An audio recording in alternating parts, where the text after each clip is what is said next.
अच्छा, बिस्मिल्लाहिर्रहमानिर्रहीम। ये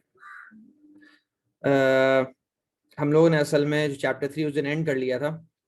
बिल्कुल आखिरी का जो टॉपिक था कि हम जो है ना वो ट्रांसफर फंक्शन और स्टेट स्पेस को आपस में एक दूसरे में ट्रांसफॉर्म कर रहे थे।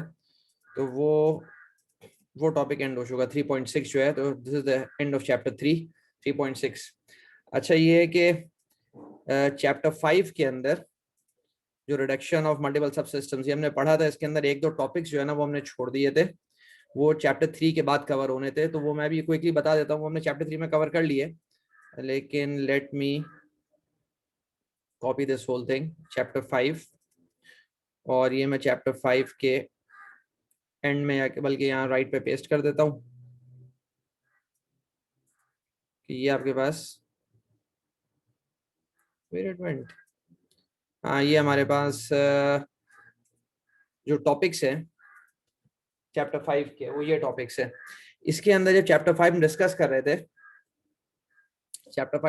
रहे थे तो हमने इसमें कौन कौन से टॉपिक्स कवर किए, तो वो मैं आपको यहाँ पे हाईलाइट कर देता हूँ कि जी हमने जो है introduction, block diagrams, signal flow graph, masons rule, ये 4 टॉपिक्स हमने जो है ना कवर किए थे जब हम चैप्टर 5 को देख रहे थे। ठीक है, फिर चैप्टर 3 हमने स्टेट स्पेस रिप्रेजेंटेशन पढ़ा। स्टेट स्पेस रिप्रेजेंटेशन के अंदर फिर हमने सिग्नल फ्लो ग्राफ और ब्लॉक डायग्राम्स और ट्रांसफर फंक्शन वो देखे, वो कैसे सब बनते हैं। तो बेसिकली ये जो आपके पास टॉपिक है 5.6, ये हमने उसमें कवर किया चैप्टर 3 के अंदर। तो let me write here for your reference, we covered this. मैं दिखा भी देता हूं अभी, ये we covered this in chapter 3। अच्छा, ये टॉपिक है क्या? Signal flow graphs of state equations. Let me show you from hair.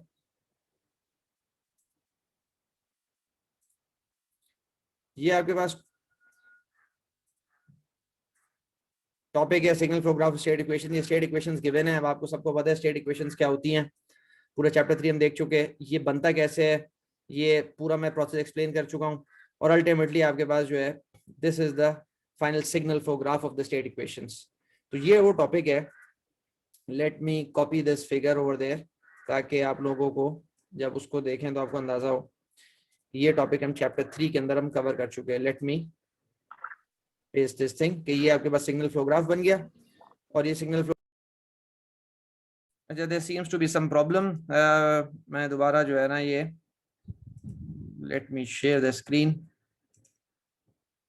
तो जो बात मैं बता रहा था बस वो ये चीज है कि हमारे पास is it recording? Yes it is recording. कि हमारे पास ये स्टेट इक्वेशंस है और स्टेट इक्वेशन से आपके पास सिग्नल फ्लो ग्राफ बनाना। This I explain in chapter 3। जब चैप्टर 3 में बता रहा था, ये टॉपिक हमारे पास कवर हो गया। ठीक है, तो ये वाला हो गया आपके पास 5.6। और 5.3 जो टॉपिक है analysis and design of feedback systems, ये अभी मैं बताऊंगा आपको। This topic analysis and design of feedback systems. और उसके बाद हम चैप्टर 6 शुरू करेंगे। बेसिकली ये टॉपिक जो है ना, ये analysis and design of feedback systems, ये इंट्रोडक्शन एक तरह से चैप्टर 6 का। तो I will cover this topic today. और ये टॉपिक जो है ना, ये मैं चैप्टर 6 के अंदर एक तरह से एक्सप्लेन करूंगा। I will explain this in chapter 6,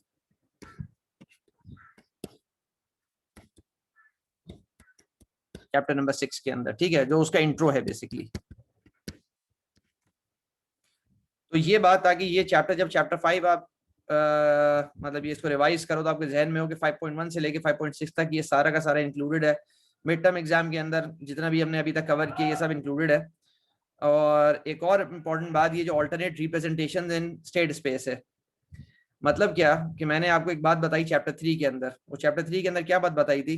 late me show you the figure जो मैंने वहां पे बनाई थी, और फिर मैं आप लोगों से पूछता हूँ कि इसका क्या मतलब है जो मैंने एक्सप्लेन किया था, क्योंकि उसकी एग्जांपल्स भी चैप्टर 5 के अंदर है, वो चैप्टर 3 के अंदर नहीं है। दिस वन, ये क्या बात है? अब में से कौन जो है ना मुझे बताएगा इस चीज को। ये जो बात मैंने लिखी थी TF मैनी स्टेट रिप्रेजेंटेशंस, ये सारी स्टेट स्पेस रिप्रेजेंटेशंस हैं। और इसका मैंने कहा था कि ट्रांसफर फंक्शन एक ही होता है लेकिन स्टेट स्पेस रिप्रेजेंटेशन बहुत ज्यादा होती हैं। ये आपके पास जो कॉन्सेप्ट है जो मैं चैप्टर 3 के अंदर एक्सप्लेन किया था कि एक ही ट्रांसफर फंक्शन है, बहुत सारी स्टेट स्पेस रिप्रेजेंटेशंस हैं। Late me show you the example, late me show you the example.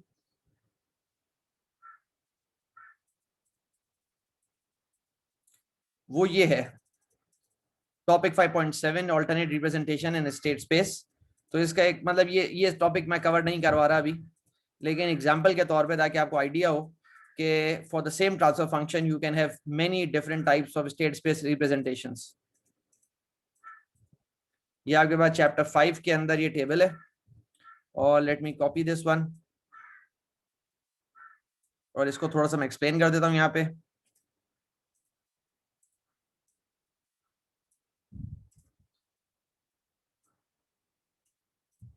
थोड़ा सा इसको मैं और जो है ना, ताकि ये आपको थोड़ा सा विजिबल हो जाए। यहाँ पे अगर आप गौर से देखो, ये ट्रांसफर फंक्शन जो गिवन है, ट्रांसफर फंक्शन, ये एक ट्रांसफर फंक्शन है, एक ट्रांसफर फंक्शन सिंपल, और ये डिफरेंट उसकी जो है ना आपके पास स्टेट स्पेस रिप्रेजेंटेशन है। ये आपके पास फेज वेरिएबल फॉर्म हो गई, या पैरेलल फॉर्म हो गई, ये कैस्केड फॉर्म हो गई, और आपके पास ये कंट्रोलर कैनोनिकल फॉर्म हो गई, ये ऑब्जर्वर कैनोनिकल फॉर्म हो गई। ये आपके पास 5 डिफरेंट तरीके की स्टेट स्पेस रिप्रेजेंटेशंस हैं, और हर एक का डिफरेंट सिग्नल फ्लो ग्राफ बना हुआ है, लेकिन इन सबका ट्रांसफर फंक्शन एक है। ट्रांसफर फंक्शन यहाँ पे जो लिखा हुआ है डिफरेंट फॉर्मेट में लिखा हुआ है, लेकिन है आपके पास ये ट्रांसफर फंक्शन s+3/s²+10s+24, ये ट्रांसफर फंक्शन है। और आपके पास ये जितने भी आपके पास यहाँ पे इन्होंने बनाए हुए हैं स्टेट स्पेस रिप्रेजेंटेशन, ये सिंपल एक ट्रांसफर फंक्शन है which is given here s+3/s+4s+6, यानी एक जीरो है आपके पास -3 पे, और दो पोल्स हैं -4 -6 पर। तो ये वो कॉन्सेप्ट है कि ट्रांसफर फंक्शन एक है, बहुत सारी स्टेट स्पेस रिप्रेजेंटेशंस है, ठीक है। तो ये सब बात यहाँ पर हो गई। कोई कंफ्यूजन है तो इसमें पूछ लो, अगर अभी तक जो बात हुई है, क्योंकि ये सारा वो था कि हम जो कवर कर चुके थे, लेकिन बुक में डिफरेंट असल में सेक्शंस में ये गिवन है, तो मैंने कहा ताकि आप लोगों को टोटल आइडिया हो जाए ओवरऑल कि व्हाट वी हैव कवर्ड, तो यहाँ पर ये बात एक समरी के फॉर्म में मैंने आपको बता दी। We move to chapter 6। Chapter 6 is about stability. ये आगे बस स्टेबिलिटी है। अच्छा, अगले सैटरडे को क्विज है फ्रॉम द असाइनमेंट नंबर 2। इस सैटरडे को असाइनमेंट नंबर 1 से था, वो असाइनमेंट नंबर 2 से है। अच्छा, जनरली मैं हमेशा ये करता हूँ कि जो क्विज के मार्क्स होते हैं एग्जैक्टली वही असाइनमेंट के मार्क्स हैं, क्योंकि if you have done your assignment, जिसकी मेरे पास कोई ऑथेंटिसिटी, कोई वैलिडिटी नहीं होती, मैं किस तरह चेक कर सकूं, लेकिन ये है कि क्विज की परफॉर्मेंस से आदमी को आइडिया होता है कि इन्होंने असाइनमेंट क्या किया था। तो जितने भी असाइनमेंट्स मतलब ये है कि मार्क होंगे वो based on your quiz performance होंगे। तो ये बस ध्यान में रखना कि अभी सैटरडे को इंशाल्लाह we will have the second quiz, और फिर उसके अगले सैटरडे इंशाल्लाह before the mid term we will have the third quiz from the third assignment. तो ताकि तुम्हारे 3 असाइनमेंट 3 क्विज मिड टर्म से पहले हो जाए इंशाल्लाह। स्टेबिलिटी, अब ये topic will discuss this one. Stability का हमारे यहाँ मतलब क्या होता है, पहले तो मैं थोड़ा सा उसको एक्सप्लेन कर दूं। This is chapter 6।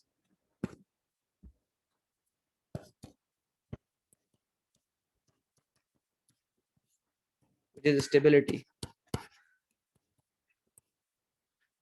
Today is 22nd. अगर आपके पास कोई सिस्टम गिवन है, कोई भी सिस्टम आपके पास गिवन है, और आपने उसको इनपुट दिया, let suppose RT is equal to UT which is a step input, और ये कोई आपके पास ट्रांसफर फंक्शन था GS, and you get some output YT. Let me draw this here. This is time, और ये जो आपके पास इनपुट है, let me draw here. This is the reference. This is the UT signal, the step input. और let's suppose मेरा जो output है, let's suppose my output goes something like this. तो मैं ये कहूंगा कि मेरा सिस्टम जो है ना वो स्टेबल है। My system is stable. Stable output. System मेरा स्टेबल है कि आगे विद इन बाउंड्स मेरे पास जो है ना आउटपुट रहा। लेकिन फॉर एग्जांपल मेरा आउटपुट जो है ना वो कुछ इस तरह करके ग्रो कर गया, तो ये मेरे पास मैं कहता हूँ दिस इज अनस्टेबल। तो पहली बेसिक डेफिनेशन तो ये स्टेबिलिटी और अनस्टेबिलिटी की कि भाई आपके पास आउटपुट जो है ना वो आपके पास बाउंडेड होना चाहिए। ये कॉन्सेप्ट सिग्नल्स का है। सिग्नल्स के अंदर मैंने ये बात बहुत डिटेल में समझाई थी कि जी आपके पास एक कॉन्सेप्ट है हमारे पास बीबो स्टेबिलिटी का, बीबो स्टेबिलिटी। अच्छा, बीबो स्टेबिलिटी का क्या मतलब है कि आपके पास बाउंडेड इनपुट, बाउंडेड आउटपुट।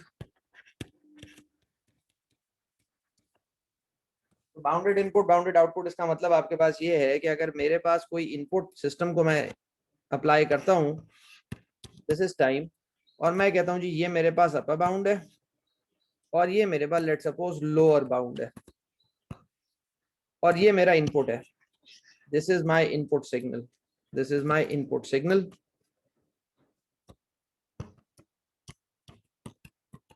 तो बीबो स्टेबिलिटी का कॉन्सेप्ट हमारे पास ये होता है, Vivo stability, bounded input bounded output stability का, कि जब मैंने इस सिस्टम के अंदर इंजेक्ट किया और आई हैव माय सिस्टम और मेरे सिस्टम का एक आउटपुट आया, अगर इनपुट मेरे पास बाउंडेड है, बाउंडेड का मतलब लेट सपोज मैं कहता हूँ G plus minus plus M और माइनस एम के दरमियान, M can have any value, 1000 10,000 1.1 0.7 कुछ भी हो सकती है। अगर इनपुट बाउंडेड है तो अगर मेरा आउटपुट भी बाउंडेड आ रहा है, this is my system, this is time, और मेरा आउटपुट भी बाउंडेड आ रहा है, for example this is the upper bound and this is the lower bound, मैं उसको कहता हूँ plus R upper bound, minus R इसको लोअर बाउंड, और ये मेरा आउटपुट आ रहा है, तो मैं कहता हूँ कि जब मैंने बाउंडेड इनपुट दिया, बाउंडेड मेरे पास आउटपुट आया, तो this is a Vivo stable system. ये सिस्टम मतलब पिछले कोर्स के अंदर ये बात डिटेल में गुजरी थी। तो यहाँ पे ये एक उसकी रिप्रेजेंटेशन है कि टाइम डोमेन के लिहाज से क्या होगा कि अगर आपने उसको स्टेप इनपुट दिया तो आउटपुट अगर ब्लास्ट कर गया तो आउटपुट तो सिस्टम अनस्टेबल है, अगर आउटपुट विद इन बाउंड्स रहा तो सिस्टम स्टेबल है। तो ये सब बेसिक आपके पास थ्योरी हो गई। Now we look at the poles and zeros, poles and zeros concepts, कि जी हम लेप्लास प्लेन के अंदर हम कैसे देख सकते हैं स्टेबिलिटी को। We have this one, this S is equal to sigma plus J omega, this is sigma, this is J omega, this is the Laplace plane. तो अगर मेरे पास पोल्स लाई करते हैं, my poles lie here on the left hand side, if my poles, if all my poles lie on the left hand side,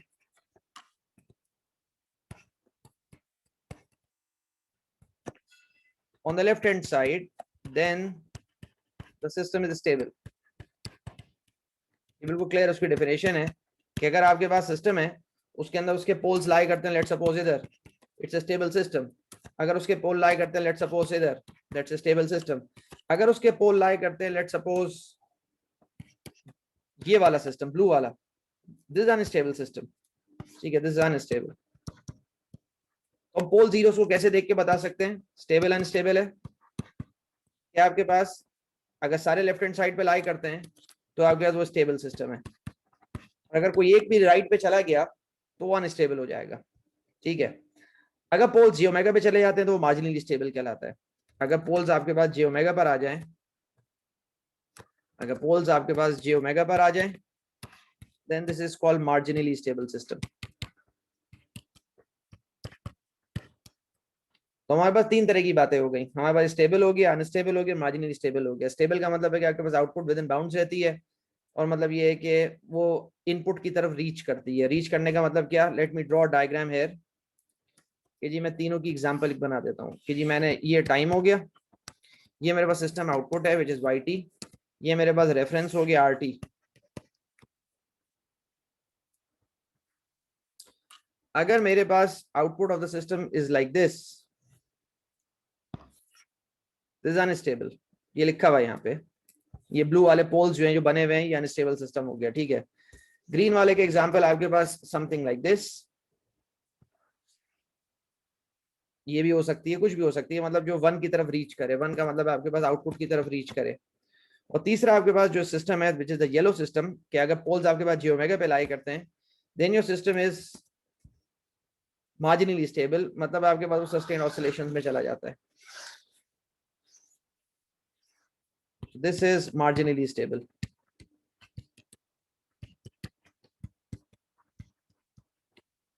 और green वाला आपके पास stable हो गया,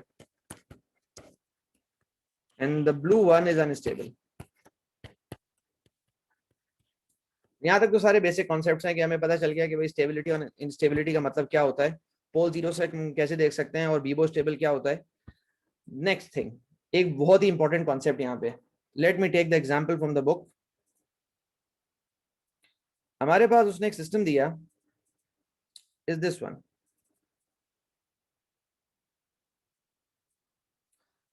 इसको मैं डिटेल में डिस्कस करता हूँ, और ये कंट्रोल से बहुत इंपॉर्टेंट कॉन्सेप्ट है, तो उसने चैप्टर 5 में भी लिखा है, चैप्टर 6 को भी आएंगे, इसी बात से उसने शुरू किया है। The topic is stability of feedback systems. Stability, a very important topic of feedback systems.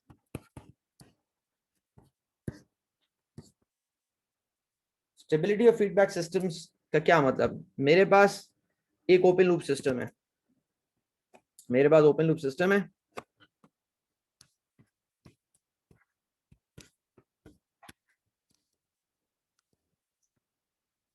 वो ये सिस्टम है, लेट्स सपोज 3/s+1 s+2, ये इनपुट हो गया आपके पास rs, और ये आउटपुट हो गया आपके पास cs। Remember this is a feedback system, this is a feedback system, क्योंकि इसके अंदर फीडबैक मौजूद है, इसके अंदर आपके पास फीडबैक जा रहा है, तो this is a feedback system. मैं सबसे पहले एग्जांपल लेता हूं आपके पास ओपन लूप सिस्टम की, यही सिस्टम है, ट्रांसफर फंक्शन है आपके पास, लेकिन ओपन लूप सिस्टम, जिसको हम कहते हैं जीएस, कि जीएस आपके पास हो गया 3/s, s+1 और s+2। मुझे कोई आदमी मुझसे पूछता है कि भाई इसकी स्टेबिलिटी के बारे में बताओ, तो मैं कहूंगा भाई इसके पोल्स देख लो, this is sigma, this is omega, this is the s plane. इसके पोल सिस्टम के आपके पास एक ओरिजिन पर है, एक -1 पर है, एक -2 पर है, ओरिजिन -1 एंड -2। क्लियरली मुझे ये पता है कि अगर मैं इसको स्टेप इनपुट देता हूँ, मतलब ये है कि आपके पास ये पोल्स एक स्टेबिलिटी रीजन के अंदर लाई करते हैं, और आपके पास ये आउटपुट आपके पास जो है ना, ये अनबाउंडेड नहीं होगा, मतलब किसी ना किसी लेवल पे आपके पास जो है ना, ये सिस्टम अगर आपके पास ये पोल कहीं यहाँ पे चला जाता, इस जगह पे कहीं हो जाता है या इस जगह पे, तो आपके पास हम कहते हैं भाई ये ओपन लूप अनस्टेबल है। तो अभी हमारे पास ये चीज है कि आपके पास पोल्स जो है वो कोई भी राइट पे लाई नहीं करते, ओरिजिन पे लाई करता है, हम उसको अभी डिस्कस नहीं कर रहे, लेकिन ये कि ये सिस्टम अनस्टेबल नहीं कहला सकता, ठीक है। तो आपके पास हम कहते हैं कि the system is open loop stable. Why? Because the poles, none of the poles is on the right hand side. The system is open loop stable. Simple बात है। और मैं अगर आपसे ये बात पूछूं कि अगर ये 3 की वैल्यू है, जो कि इसका गेन है आपके पास ओपन लूप सिस्टम का, अगर मैं 3 को यहां से मैं इंक्रीज करके इसको मैं 30 कर दूं फॉर एग्जांपल, इन पोल लोकेशंस पे कोई फर्क पड़ेगा या नहीं पड़ेगा, क्या ख्याल है? नो सर, नो सर, कोई फर्क नहीं पड़ेगा। ठीक है, let me take the attendance, फिर मैं किसी से पूछ भी लेता हूं कि भाई पता नहीं समझ में भी आ रहा है कि नहीं। LCS, दिस इज LCS, और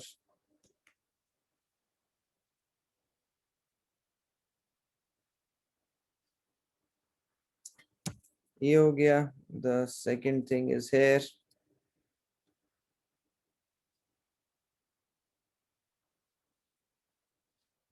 ठीक है। अच्छा यहाँ पे मेरे पास अच्छा लाइंस है सब। अफान साहब आप बैठे हुए हैं? Yes sir. अफान, ये जो आंसर दिया है कि ये मैं 3 से 30 कर दिया, इसका क्या इम्पैक्ट आएगा, क्या होगा, क्या मतलब ये क्या क्या क्या इसका पोल से कोई ताल्लुक है, स्टेबिलिटी से कोई ताल्लुक है या नहीं है? सर पोल लेफ्ट हैंड साइड की तरफ अभी आपने कहा कि वो होने चाहिए, तो स्टेबिलिटी पे स्टेबल होंगे। मैं ये कह रहा हूँ जो गेन मैंने बढ़ाया है, मैं 3 से 30 कर दिया, लेट सपोज गेन, इस गेन का इम्पैक्ट कुछ होगा इस ट्रांसफर फंक्शन पे या कुछ भी नहीं होगा? नहीं होगा सर। नहीं होगा, सही बात है, क्योंकि आपके पास ये पोल्स की लोकेशन का जो ताल्लुक होता है वो आपके पास डिनोमिनेटर के पॉलिनोमियल से, इसके अंदर कोई चेंज नहीं आ रहा। पोल्स आपके पास अपने ओरिजिन पे -1 -2 पे रहेंगे, पोल्स चेंज हो ही नहीं सकते। 330 करो, 3000 करो, 30 मिलियन कर दो, कुछ भी कर दो, पोल्स अपनी जगह पे रहेंगे। सिस्टम आपके पास जो है, जो उसकी आपका डायनेमिक बिहेवियर है वो चेंज नहीं होगा। ये बहुत सिंपल बात है। The system is open loop stable, और आपके पास changing the gain has no impact, मतलब ऑन द स्टेबिलिटी। ठीक है बहरहाल उसका आउटपुट बहुत बढ़ता चला जाएगा, एम्पलीफाई हो जाएगा, लेकिन मतलब ये है कि एम्पलीफाई होने का क्या मतलब कि जी अगर आपके पास 3 के गेन के साथ लेट सपोज सिस्टम का आउटपुट ऐसे आ रहा है, तो आपके पास 3 के गेन के साथ, तो 30 के गेन के साथ आपके पास कुछ इस तरह करके आउटपुट आ जाएगा, ये चीज स्केल अप हो जाएगी। ये आपके पास for k is equal to 3, मैं k लिख देता हूं, और ये मैं लिख देता हूं for k is equal to 30।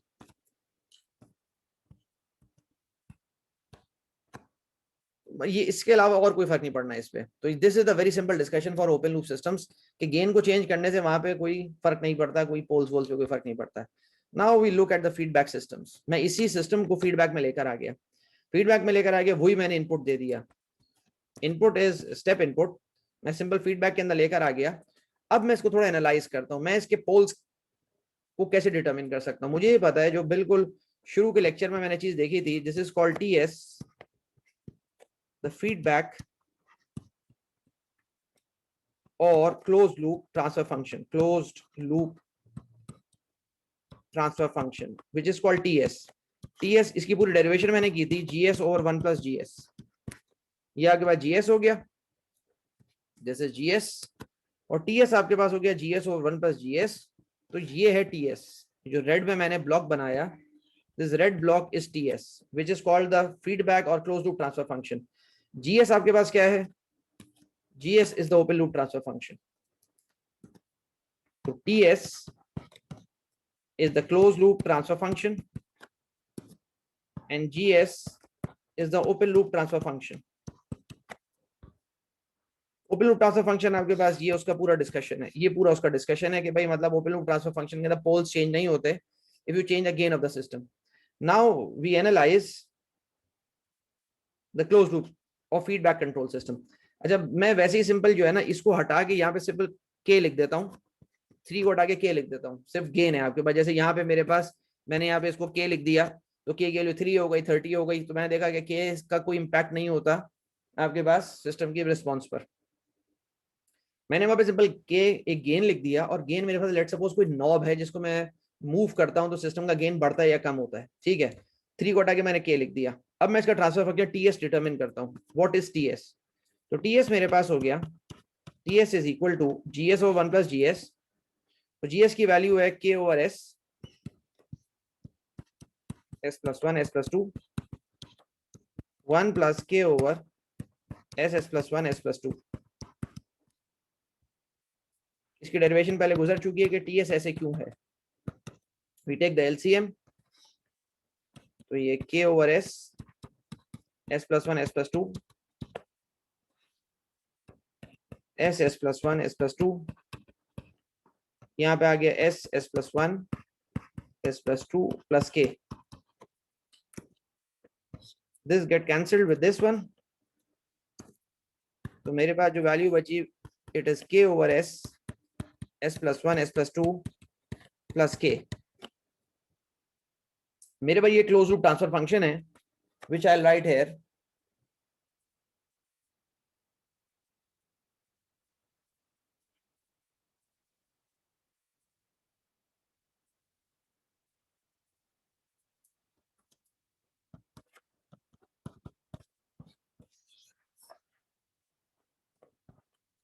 ये क्लोज लूप ट्रांसफर फंक्शन है। एक बात तो यहाँ पे बहुत क्लियर है कि मेरे पास जो डिनोमिनेटर है, जिसके अंदर आपका पोल्स की इंफॉर्मेशन होती है, पोल्स की information of the poles,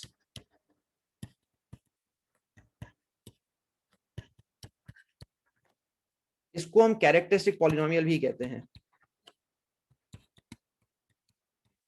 characteristic polynomial. एक और इम्पॉर्टेंट बात, अगर मिड टर्म ऑनलाइन होंगे तो फिर क्विज़ेस की वेटेज बहुत बढ़ जाएगी, क्योंकि क्विज़ेस आपके पास जो है ना वो प्रैक्टिकल एग्जाम हो रहे हैं, तो ये है कि वो मिड टर्म की वेटेज ऑटोमेटिकली, या मिड टर्म की वेटेज अगर वही रहेगी फॉर सम रीजंस, तो then I take the viva. जब आप लोग लैब्स के लिए आएंगे, then I take the viva of your mid term exam, तो तभी मैं चेक कर लूंगा कि क्या मतलब आप लोगों की कितनी नॉलेज है। अच्छा, आपके पास ये हो गया TS इज दिस। तो आपके पास यहाँ पे जो डिनोमिनेटर है ये कैरेक्टरिस्टिक पॉलिनोमियल है आपके पास, और यहाँ पर आपके पास जो पोल्स की इंफॉर्मेशन है। अब यहाँ पे थोड़ा सा हम ये कंप्यूट करते हैं कि सिस्टम के पोल्स क्या बनेंगे, मतलब ये कि वो यहाँ पर ये कहता है। अच्छा, एक बात, कि अगर यहाँ पे के की वैल्यू मैं चेंज करूंगा तो सिस्टम के पोल्स चेंज होंगे या नहीं होंगे, क्या ख्याल है? नहीं होंगे सर। अच्छा, ये बात बहुत समझने की है, बहुत जरूरी है। देखो मैं दो अलग वैल्यूज लेता हूँ, बुक के अंदर उसने दो एग्जांपल्स दी, मैं दोनों एग्जांपल आपको डिटेल में एक्सप्लेन करता हूँ और फिर कोशिश करता हूँ कि मैटलैब से मैं आपको इसको दिखा सकूं। आज के लेक्चर में नहीं तो या फिर मैं कल कोशिश करूंगा कि सिमुलिंक के अंदर इसको दिखा सकूं। देखो उसने कहा if the value of k is equal to 3, if the value of k is 3, let me copy this thing and compare these two figures. यहाँ पे k की क्या वैल्यू है? k की value simple, k is equal to 3, तो k is equal to 3, तो मेरे पास जो कैरेक्टरिस्टिक पॉलिनोमियल है, कैरेक्टरिस्टिक पॉलिनोमियल वो क्या बनेगा? वो मेरे पास बनेगा यहाँ पर s plus 1, s plus 2 plus 3. Remember this one, ये कैरेक्टरिस्टिक पॉलिनोमियल है। ये आपके पास बनेगा s square plus 1s plus 2s 3s plus 2 plus 3 is equal to s cube plus 3s square plus 2s plus 3। ये कैरेक्टरिस्टिक पॉलिनोमियल है जिसके अंदर पोल्स की इंफॉर्मेशन है। ये पोल्स की इंफॉर्मेशन है of the close loop transfer function. आज ये नेट में शायद कोई इशू आ रहा है, तो हमारे पास जो पोल्स की इंफॉर्मेशन है वो आपके पास इसके अंदर है, और आपके पास for k is equal to 3 मेरे पास ये आपके पास कैरेक्टरिस्टिक पॉलिनोमियल इसका बना। और जो जब मैं इसको सॉल्व करूंगा, इसको जब मैं सॉल्व करूंगा तो मेरे पास जो 3 पोल्स हैं सिस्टम के, वो आपके पास ये 3 पोल्स हैं।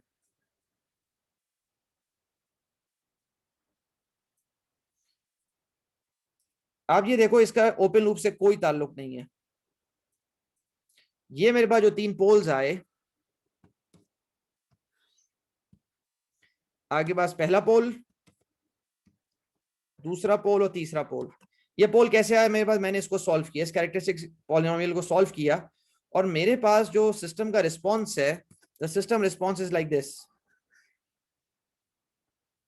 जब k की वैल्यू 3 थी मेरे पास, ठीक है। Now I will change the value of k, जो बुक के अंदर पूरी एग्जांपल है, समझना इसको। मैं क्या करता हूं, मैं k की वैल्यू चेंज करता हूं और मैं k की वैल्यू 7 कर देता हूं। यहां पे आप देखो, यहां पे 7 हो गई। let me copy this thing here. For k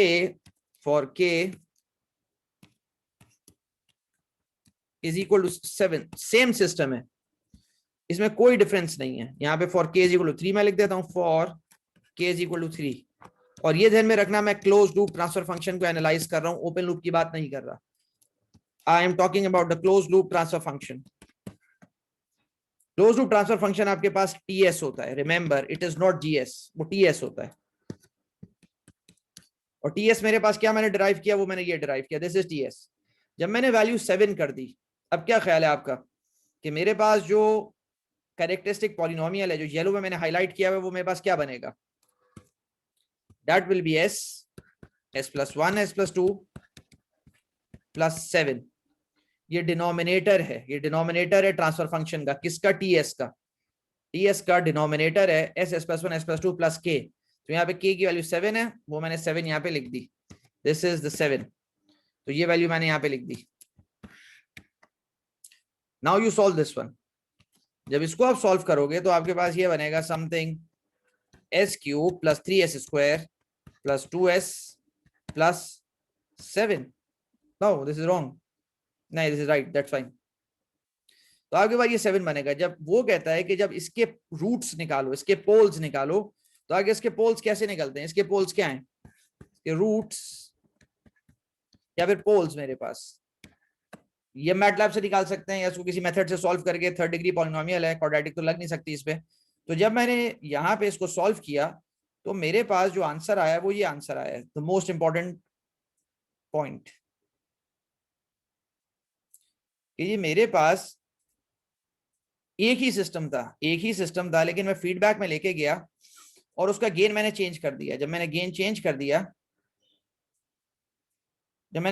कर दिया तो सिस्टम का बिहेवियर टोटली चेंज हो गया। पहले जब मेरे पास 3 था सिस्टम का गेन, तो मेरे पोल्स जो थे सिस्टम के, वो आपके पास लाई करते थे आपके पास यहाँ पर 1, 2 और 3, ये 3 आपके पास पोल्स लाई करते थे। जो सारे के सारे किस रीजन में है? सर स्टेबल रीजन में। ये स्टेबल रीजन के अंदर है, तो मेरा सिस्टम स्टेबल है, you can see very clearly.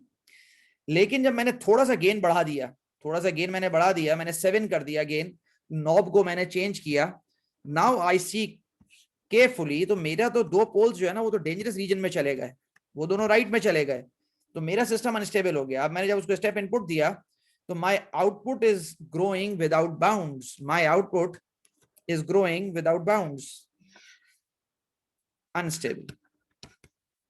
तो यहां पे मैंने जो बात समझी है वो ये बात समझी कि अगर मेरे पास एक सिंपल सिस्टम है और अगर मैं ओपन लूप के अंदर उसको देखता हूं, ओपन लूप के अंदर तो बेचारा बिल्कुल स्टेबल है, उसके 3 पोल्स हैं, ओरिजिन पर -1 पे -2 पे, गेन को चेंज करने की वजह से पोल्स चेंज नहीं होते, और आपके पास ओपन लूप के अंदर वो अपनी मतलब ये कि डायनेमिक बिहेवियर उसका चेंज नहीं होता। ठीक है, कुछ स्केलिंग हो जाएगी आउटपुट के अंदर, जैसे मैंने यहाँ पे लिख दी कि ब्लू से ग्रे हो जाएगा, लेकिन स्टेबिलिटी पे इंपैक्ट नहीं होता अगर गेन चेंज करो in open loop transfer function, जो कि सामने पूरा ये बना हुआ है यहाँ पे कि गेन चेंज करोगे न्यूमरेटर चेंज हो जाएगा, न्यूमरेटर का कोई इंपैक्ट डिनोमिनेटर पे नहीं है, बात खत्म, गेन बढ़ाते रहो, स्टेबिलिटी पे इंपैक्ट नहीं होगा ओपन लूप ट्रांसफर फंक्शन में। लेकिन क्लोज लूप के अंदर बिहेवियर टोटली चेंज होता है। क्लोज लूप के अंदर आपके पास ये जो मेरे पास अगर सिस्टम गिवन है GS, ये लेट सपोज ये जो मेरे पास, मैं यहाँ I will draw a simple system here as well ताकि आपके रेफरेंस के लिए हो जाए कि जी GS ये सिस्टम हो गया और ये फीडबैक में आ गया, this is plus this is minus, और मैं इसको अगर क्लोज लूप ट्रांसफर फंक्शन की बात करता हूं तो this red block is TS, the close loop transfer function, और ये आपके पास जो GS है वो ओपन लूप ट्रांसफर फंक्शन है। तो GS मतलब TS की जो आपके पास वैल्यू है which is the close loop transfer function is GS over 1 + GS, ये पहले हम ड्राइव कर चुके हैं गालिबन शुरू के चैप्टर्स के अंदर।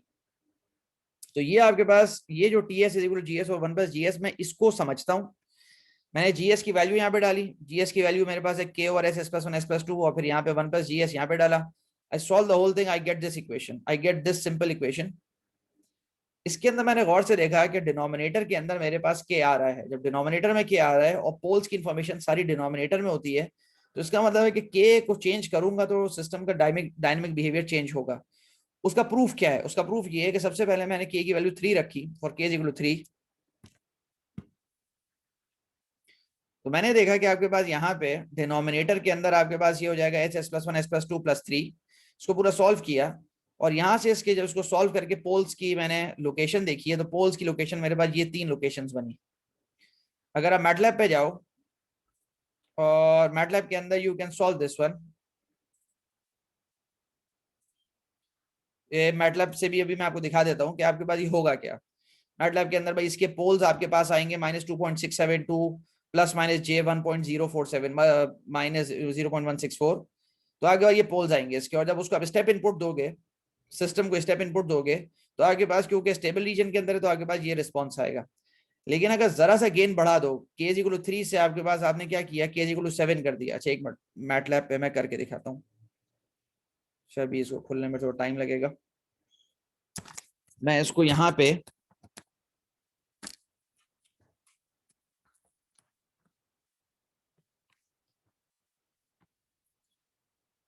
तो ये आपके पास हो गया रूट्स 1323, तो मैं यहाँ पे देखता हूँ रूट्स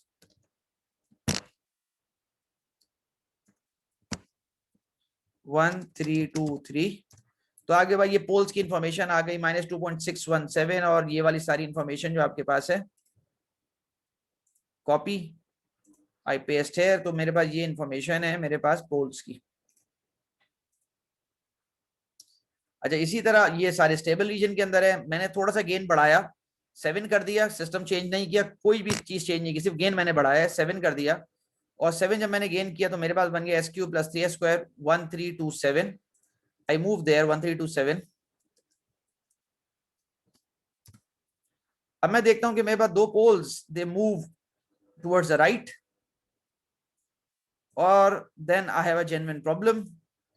मेरे पास दो पोल्स आपके पास, एक आपके पास ये वाला पोल और आपके पास ये वाला पोल, ये दोनों आगे राइट पे चले गए, ये आपके पास दोनों राइट पे चले गए, this one and this one, और मेरा सिस्टम का बिहेवियर अनस्टेबल हो गया। तो इसका मतलब है कि गेन चेंज करने की से सिस्टम पे बहुत मेजर इम्पैक्ट आता है, बहुत मेजर इम्पैक्ट आता है।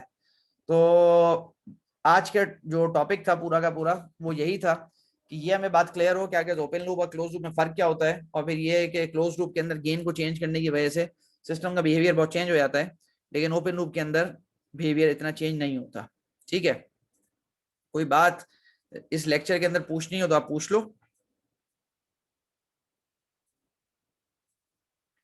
Let me show you this one. ये उसी के सीक्वेंस में एक बात है कि ये जो चैप्टर 6 है इसके अंदर हम इन तरह के सिस्टम्स को एनालाइज करना सीखेंगे, इन तरह के सिस्टम्स को जो क्लोज लूप सिस्टम्स होते हैं। अब यहां पे उसने एक बात की, यहां पर अगर मैं आपसे पूछूं कि जो ओपन लूप सिस्टम है, ओपन लूप सिस्टम के बारे में आप क्या कह सकते हो, क्या ओपन लूप सिस्टम स्टेबल है या नहीं है? What is open loop system here? What is GS? The open loop transfer function. ये क्या है यहाँ पे? Sir yes. आपके पास ओपन लूप ट्रांसफर फंक्शन ये है, let me right here, this is open loop transfer function. ठीक है, ये वाला ओपन लूप ट्रांसफर फंक्शन है। इसको अगर आप गौर से देखो, क्या ये स्टेबल है या अनस्टेबल है, आप इसको देख के क्या कह सकते हो? स्टेबल है सर सर, स्टेबल। स्टेबल है। ये स्टेबल है, बिल्कुल सीधी सी बात है, क्योंकि नजर आ रहा है this is the open loop transfer function OLTF। ये आपके पास हो गया, this is sigma, this is J omega. I'll draw the poles origin पर -4, -6, -8, -10।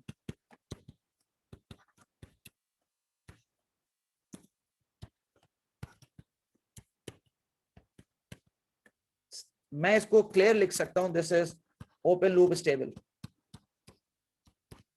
क्योंकि आपके पास डेंजरस रीजन के अंदर नहीं जा रहा है, it is not in the dangerous reason.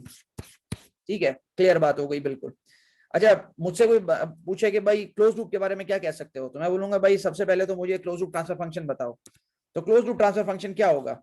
यहां से मैं कन्वर्ट करूंगा TS is equal to GS over 1 + GS। This is the close loop transfer function. वो मेरे पास ये हो गया। अब ये मेरे पास जो ट्रांसफर फंक्शन आया है, मसला ये है कि यहाँ पर एक बहुत ही अजीब चीज हो गई कि मेरे पास जो डिनोमिनेटर का पॉलिनोमियल है, डिनोमिनेटर का जो मेरे पास पॉलिनोमियल है, उसको डायरेक्टली देख के मैं नहीं बता सकता सिस्टम स्टेबल है या नहीं है। क्या ख्याल है, या बता सकता हूं देख के? No sir. नहीं बता सकते सर। नहीं बता सकते, क्यों? मसला क्या है यहाँ पे? What is the reason?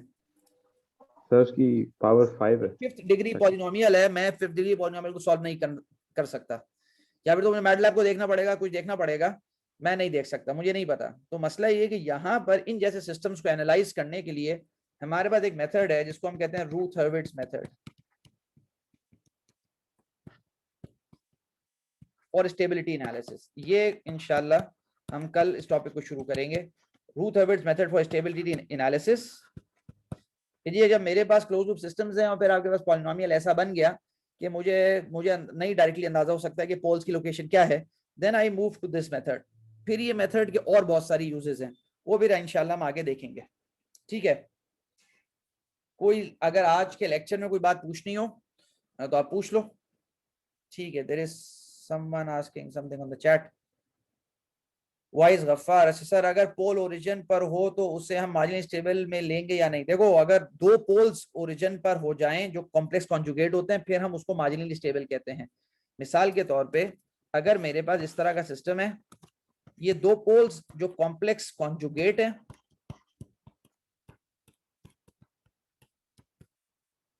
ठीक है, एक दूसरे के पेयर हैं, अगर ये +8J है तो ये -8J है, अगर ये मेरे पास +4J है तो ये -4J है, ये कॉम्प्लेक्स कॉन्जुगेट पेयर्स कहलाते हैं। अगर तो ये है तो आपके पास सिस्टम का रिस्पांस जो बनेगा वो मार्जिनली स्टेबल बनेगा।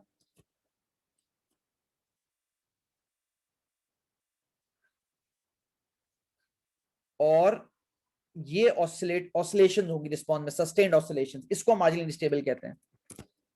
This is marginally stable. वो बाद में बात आएगी कि ओरिजिन पर पोल होता है, उसको हम इंटीग्रेटर कहते हैं, उसका इंपैक्ट क्या होता है हम बाद में देखेंगे। ओरिजिन पर पोल होने से सिस्टम मार्जिनली स्टेबल नहीं हो जाता। कोई और बात पूछनी है? सर एक सवाल था जी जी जी। सर, वो कैरेक्टरिस्टिक्स पॉलिनोमियल हम सिर्फ फीडबैक सिस्टम के पोल्स को कह सकते हैं या ओपन लूप ट्रांसफर नहीं फंक्शन के ओपन लूप पोल्स को को भी भी कह कहते हैं। कैरेक्टरिस्टिक पॉलिनोमियल का मतलब ही सिंपल ये होता है डिनोमिनेटर का पॉलिनोमियल जिसके अंदर पोल्स की इन्फॉर्मेशन है।